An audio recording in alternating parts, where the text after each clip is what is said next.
Oke, bismillahirrahmanirrahim. Assalamualaikum warahmatullahi wabarakatuh. Hari ini Ibu akan menjelaskan tentang bab 6, yaitu bab tentang daerah dalam kerangka NKRI. Apa itu NKRI? Negara Kesatuan Republik Indonesia.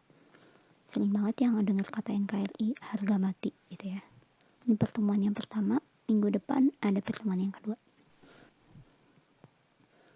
Jadi apa sih itu daerah? Yang dimaksud daerah dalam kerangka NKRI itu seperti apa ya? Nih dijelaskan dalam pasal 1 ayat 1 Undang-Undang Dasar Negara Republik Indonesia tahun 1945 menyatakan negara Indonesia adalah negara kesatuan yang berbentuk republik. Gitu ya. Lalu maksudnya daerah itu apa? Daerah itu suatu tempat. Nah, karena ditanyanya daerah pengertiannya suatu tempat. Dalam hal ini terdiri dari daerah besar. Kalau Indonesia ya ada daerah besar, daerah-daerah istimewa, dan daerah-daerah kecil. Kalau daerah-daerah kecil itu seperti desa atau sebutan lainnya, nagari, dusun, marga, huta, kuria, gampong, menasah. Itu ada yang nagari itu Padang ya, dusun itu di Jawa suka disebut dusun, marga itu di Sumatera, gampong juga Sumatera kalau nggak salah. Kalau menasah itu Makassar kalau nggak salah, apa Sulawesi. Pembagian susunan daerah itu tidak membuat negara Indonesia terpecah belah, akan tetapi tetap dalam satu ikatan, yaitu negara Indonesia.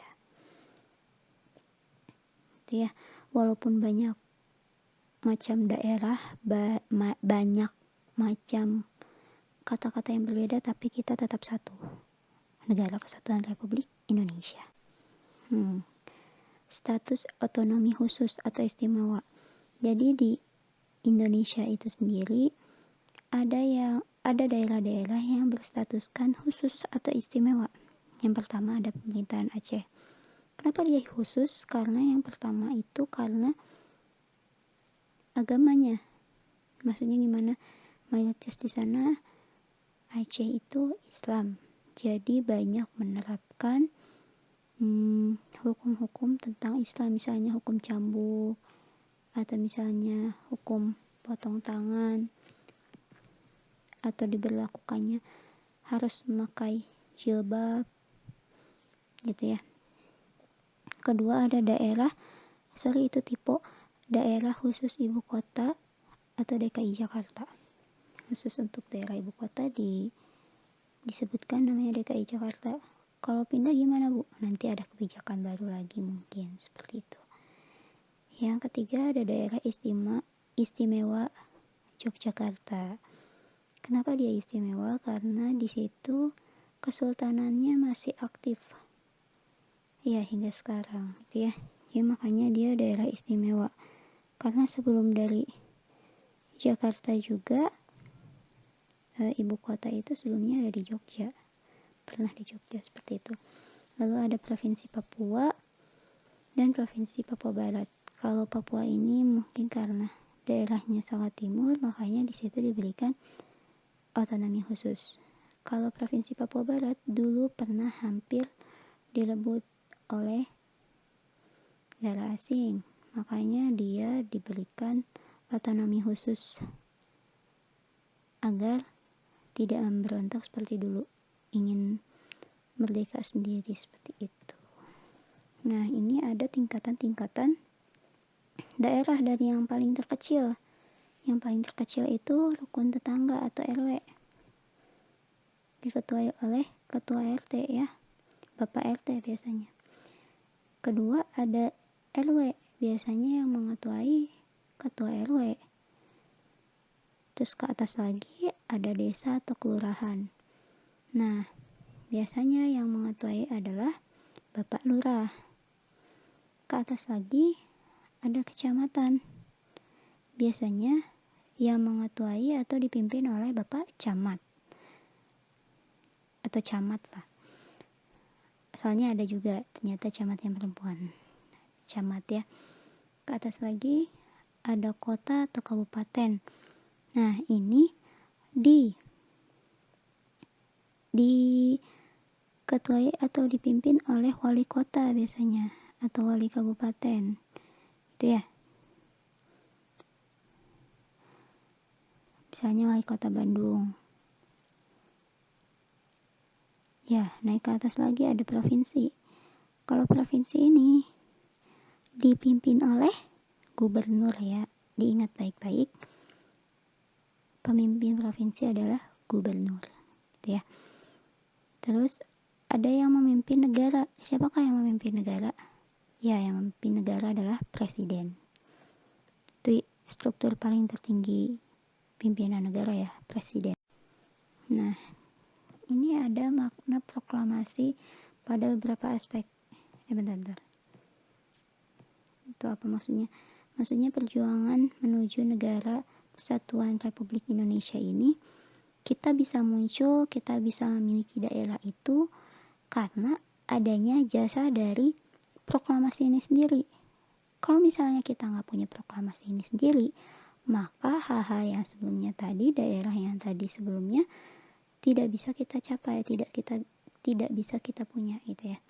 Pertama ada aspek hukum, kedua historis atau sejarah, ketiga sosiologis, keempat ada kultural atau budaya, kelima itu politis itu lebih ke arah kekuasaan, keenam ada spiritual atau agama. Yang pertama ada aspek hukum.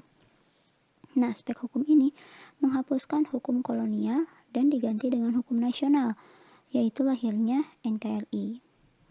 Maksudnya gimana, Bu? Iya, jadi proklamasi ini punya fungsi, yaitu dalam aspek hukum, yaitu tadinya kita merupakan negara yang dijajah diganti menjadi hukum nasional. Kita ajak, kita punya Indonesia secara berdiri sendiri, tidak dijajah.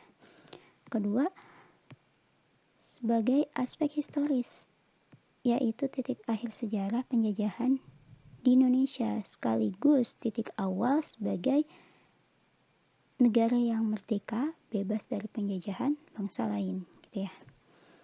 Ketiga, sosiologis, yang tadinya kita terjajah berubah menjadi ke arah merdeka. Proklamasi ini memberikan rasa bebas dan merdeka dari belenggu penjajah. Yang keempat, kultural. Kita menjadi lebih mempunyai harkat, derajat, dan martabat manusia yang sama. Tidak dianggap rendah lagi. Politis, yaitu kita sejajar dengan bangsa-bangsa lain yang ada di dunia. Gitu ya. Karena kita sudah merdeka. Terakhir, spiritual, yaitu proklamasi ini merupakan berkat rahmat dari Tuhan gitu, dari Allah gitu ya. Ya, materinya sudah selesai untuk pertemuan pertama. Disyukuri atas amal solehnya. Alhamdulillah, jazakumullahu khairan. Mohon maaf apabila ada kesalahan dalam penyampaian atau salah-salah kata dalam penyampaian. Semoga ilmunya bisa manfaat dan barokah. Kalau kalian sudah menonton video ini, silahkan komen di bawahnya dengan kata-kata mutiara yang kalian punya. Gitu ya. Tentang apa, Bu? Lebih tepatnya tentang perjuangan Indonesia gitu ya. Silahkan komen, Bu, malu. Kalau malu gimana? Silahkan PC ke Ibu, silahkan chat ke Ibu. Itu artinya tandanya kalian sudah mengerjakan. Terima kasih. Wassalamualaikum warahmatullahi wabarakatuh.